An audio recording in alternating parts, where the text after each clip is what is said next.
It is not the critic who counts. The credit belongs to the man who is actually in the arena, who strives valiantly, who errs, who comes short again and again.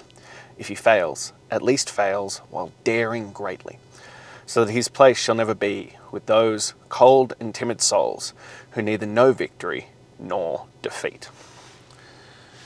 A friend of mine sent that quote to me today, and well, it's from Teddy Roosevelt, one of his speeches, and then made famous again by Brené Brown in her book Daring Greatly.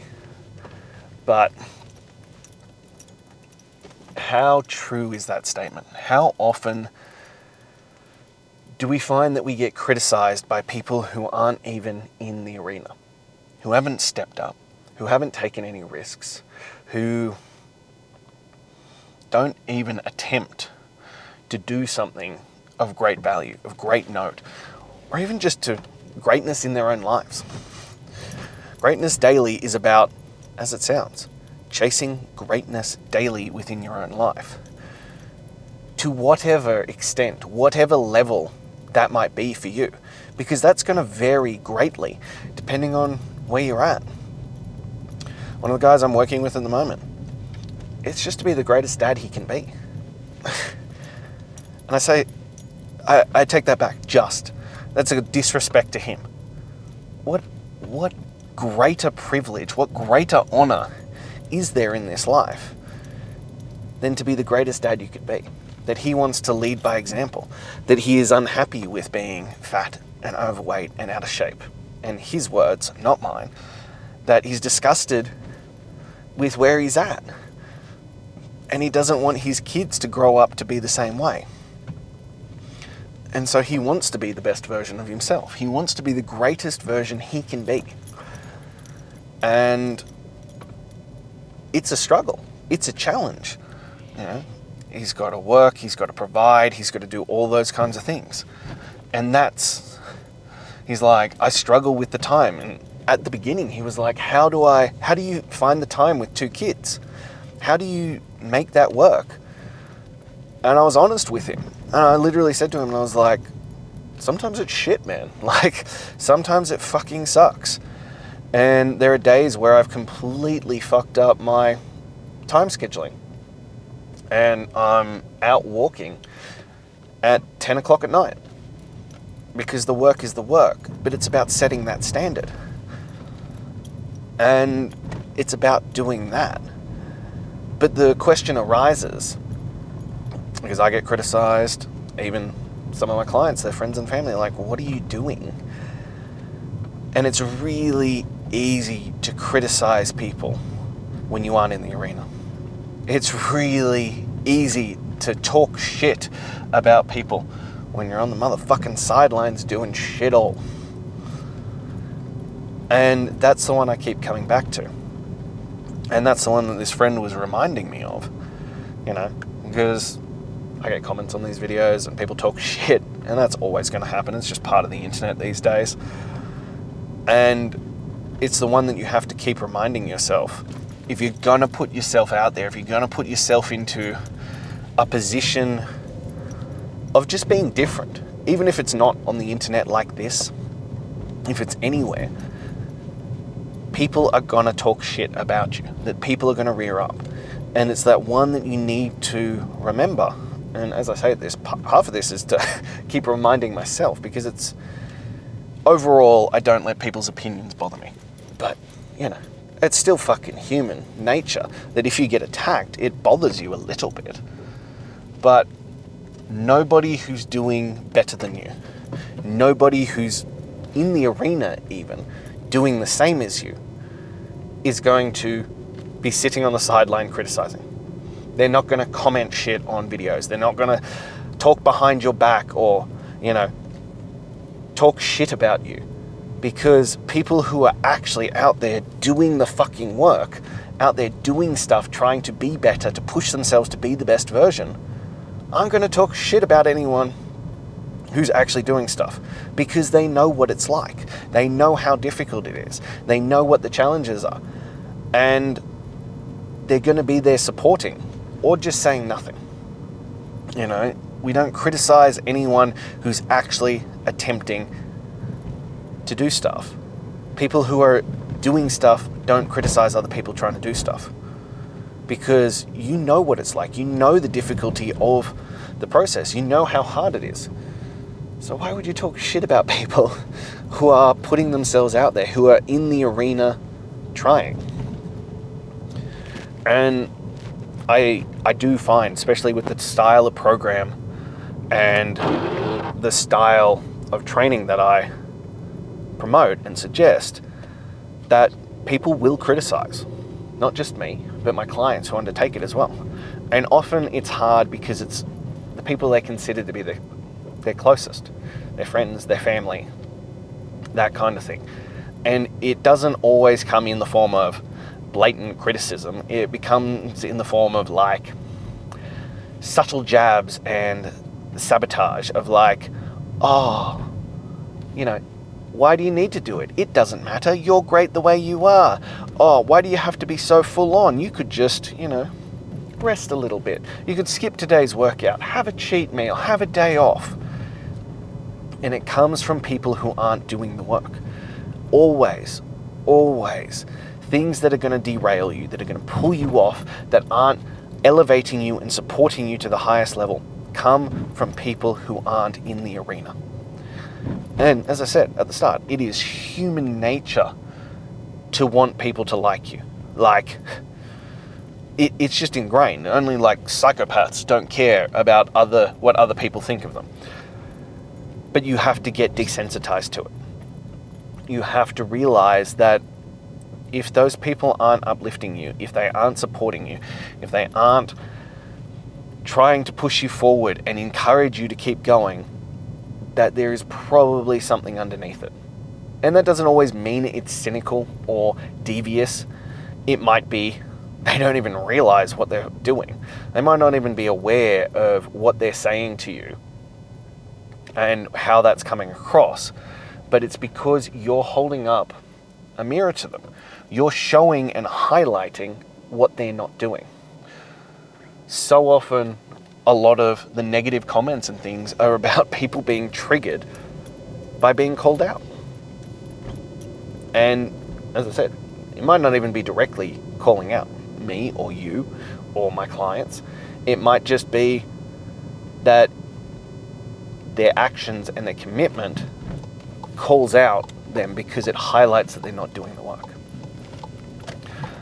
And it's a hard battle, but you need to stand firm in what you've decided to do. You need to stand firm in the decision you've made to be the greatest version, and understand that resistance and obstacles aren't always your mind, aren't always setbacks in life.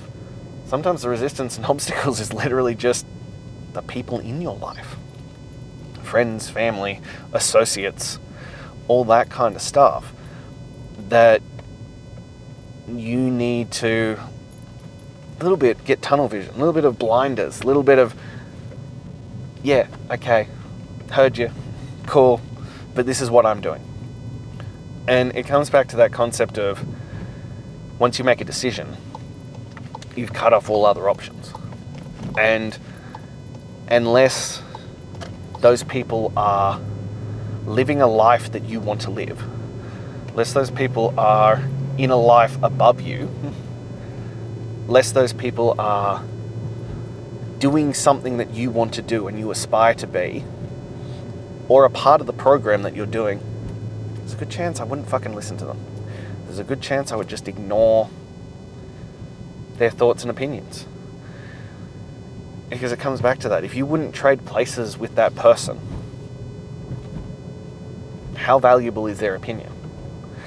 If you wouldn't swap with them and live their life, why would you listen to their thoughts and opinions on that? If they don't have something that you aspire to have, what's the point of listening? Because it's all talk then. And theory versus practicality, theory versus in the trenches, in the arena, is vastly fucking different. And sometimes it's hard to convey how fucking different it is that lived experience versus theory is. And one of the stories I tell is in my gym, many fucking years ago, I was looking for a trainer to work in my gym. And so I got this resume on paper. I was like, wow, this person is qualified out the fucking ass. Like, this is insane. They're more qualified than me. Like, incredibly more qualified than me. And I was like, great, this could be really good. And then this person turns up and they're 20 years old. They've never worked in a gym before.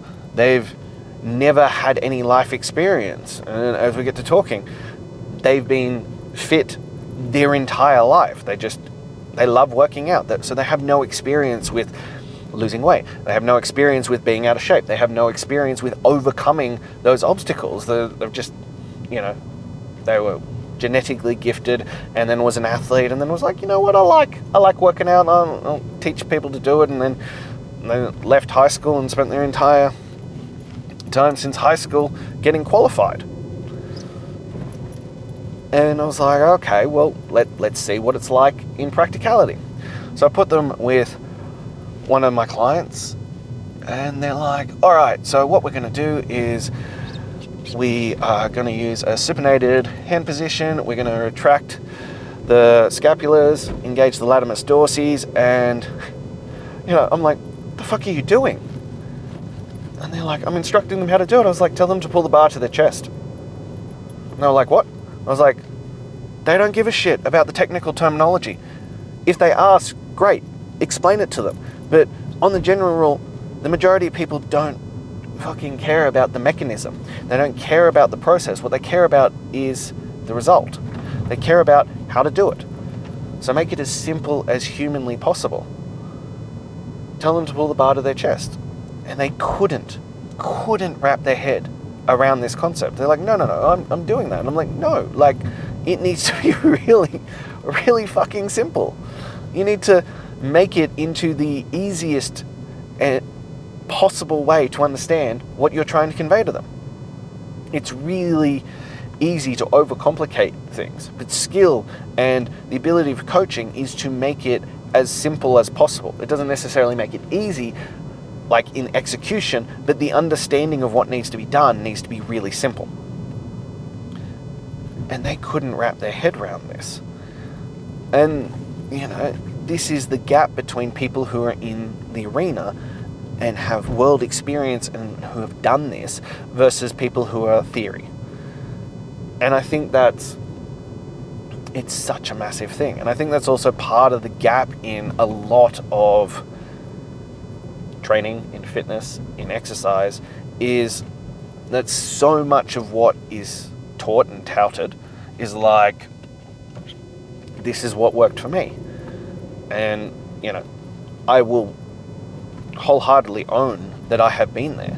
Like, yeah, I've been overweight multiple, devastatingly, embarrassingly multiple times in my life. I've been fat, I've been disgusted with myself, and I've let myself go. That is an absolute fucking fact. In fact, the reason why I found and started fitness was because I was bullied so horrendously because I was fat that I wanted to kill myself. That's how I started my fitness journey. So I've been there. I know what it's like to go from, fat to fit. And unfortunately, from fat to fit to fat to fit, I'm finally, here sustainably at fit again. But I've been in those trenches. I know what that's like. But so much of fitness is taught by, genetically blessed 20-year-olds who have no experience, and as I said, I've been there, who part of my life was like, oh, why don't you just work out more and eat better? And I was like, I didn't have any responsibilities. My only responsibility was to show up to my gym and run it. But when you get into actual life experiences and you have to make definitive decisions, when you have children and a wife and a business and like people that depend on you, you have to understand what it's like to make those decisions. You have to understand the ramifications of that. It's not you have an endless time frame. It's that you have to make a definitive choice about what matters, what's most important. And that's what we've been talking about a lot recently, is about sacrificing all the things that are unimportant, that don't matter. You know, TV, social media, junk food, alcohol, all the dopamine chasing things that don't fucking matter. You have to sacrifice those for the things that do matter, those things that are important, those things that are going to progress you forward. And so, yeah, I do have a limit on time, you know. I do have I'm time poor. Like, between my business and my family, there's very limited time left after that. So I have to make really clear, definitive decisions about what matters, what's most important to me. And being the greatest version of myself is within that. But I will never let it come at the detriment of my family and providing for my family. So I have to make those decisions very clearly, and that means I have to sacrifice all the other things. Because we all have time in the day. We do.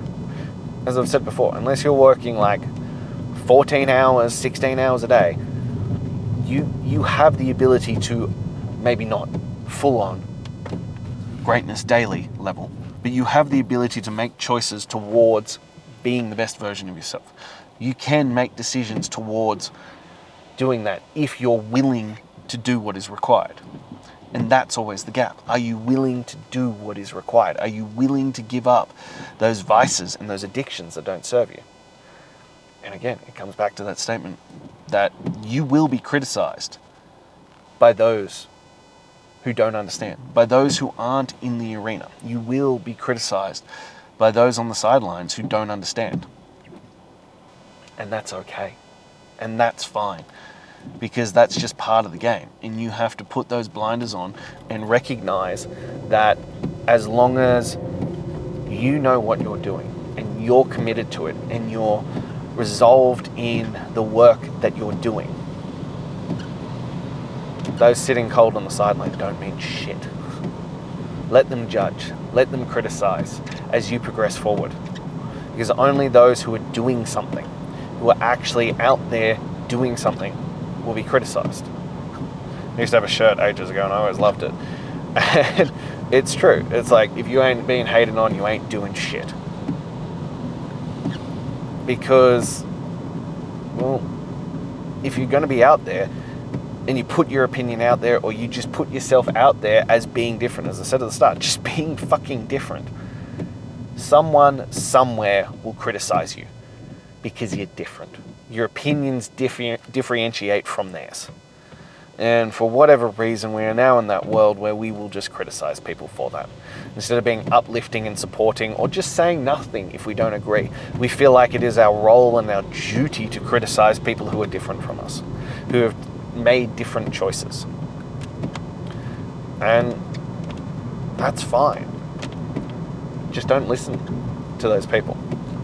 Don't listen to them. And look, as I've said before, because like I call out people in their concepts to make them better. But if it's just criticism for the sake of criticism, I feel that's different. And also, at the end of it all, you get to make the judgment call on what you value as an opinion. So if you feel that my opinion doesn't matter, cool, don't fucking listen. There are 1,000 other places that you can go. 1,000, tens of millions of other people that you can go listen to. If my worldviews and my opinions don't resonate with you, cool, move on. But the same goes for you and other people. Like, as I said, people are going to criticize you, and it is hard, because especially if you undertake something like Greatness Daily, usually the people who are going to criticize you, because you're not putting it out on the internet, you're not out there, are going to be those closest to you. And it's really hard. It's really fucking hard. And you've got to stick it out, and you've got to stick it out, and you've got to stick it out. and just hope that they'll be open-minded enough to see the incredible undertaking that you have made, that as you change and transform your life, you will inspire them to more, and inspire them to their change, and inspire them to do better. Maybe they won't take the same path, but maybe you can inspire them to do something different, to be a different version of themselves. You know, oftentimes just being in proximity to people who are doing stuff is enough. And it comes back to that old concept of, look at the 5 people you spend the most time with, and you'll see your life, that you will be the average of the 5 people you spend the most time with. So if you suddenly elevate your game, and you're one of those 5 people that those people around you spend time with, you will by nature inspire them to elevate their game, or they'll stop spending time with you. And then you'll truly, truly realize who is there for you and who is in your corner. But never take advice from people who aren't in the arena.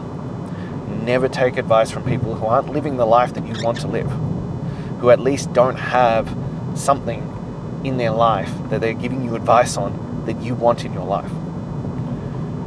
And then make that judgment call from there. And as I said, it's never going to be easy. It's always going to be critics. But those who aren't undertaking the journey, well, actually, those who are undertaking the journey will not criticize you. So look for those people. Look for those who are going to uplift you and support you, and who are going to push you forward to be better. Because if you started that journey, you should be supported. And the people who are in the arena as well will be there to support you as well. They will uplift you. I can guarantee you, no matter what level you're at, they will uplift you and support you in that. So if you're ready to take on that challenge, if you're ready to step into the arena and see who you can truly be, shoot me a message. Let's get you into greatness daily. Let's start that process. Let's see who you can be on the other side of that. If you're not quite there yet, click the link in my bio, grab my top 10 tools to transform your mental toughness. And lastly, if you found this inspiring, interesting, quirky, whatever the fuck, if you enjoyed it, please like, comment, subscribe, and share. But most importantly, subscribe. The majority of people who are watching these aren't subscribed, and it helps me, it helps you, it helps the algorithm. I'm here every single day, sharing from the front, sharing my experiences as I go through this process, and the lessons I'm learning. So I'm hoping to help you avoid the mistakes and the hardships and all that kind of stuff that I've gone through this process. So please hit that subscribe button, because I'll be back again tomorrow. Until then.